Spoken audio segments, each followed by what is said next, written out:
মেসির স্বপ্ন ভেঙে চুরমার করে দিলেন কিলিয়ান এমবাপ্পে।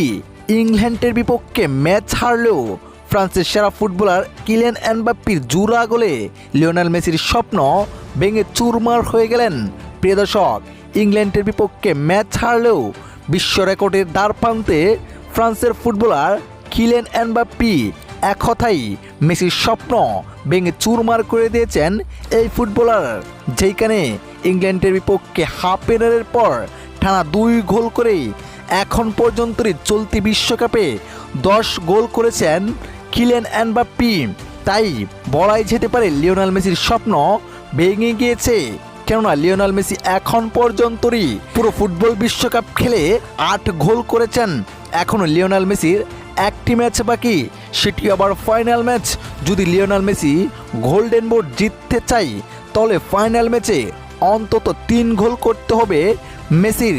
যদি কোনো গোল করতে না পারে তাহলে এইবারের গোল্ডেন বুট ফ্রান্সের সেরা ফুটবলার কিলিয়ান এমবাপ্পে নেবে। কেন তার পকেটে এখন পর্যন্তই 10টি গোল, যেখানে লিওনেল মেসির 8 গোল। প্রিয় দর্শক, আপনার কাছে কি মনে হয় ফাইনাল ম্যাচে স্পেনকে হারিয়ে এবং লিওনেল মেসি 3 গোল করে এইবারে গোল্ডেন বুট নিতে পারবে? কমেন্ট করে আপনার মতামতটি জানিয়ে দিবেন। ধন্যবাদ।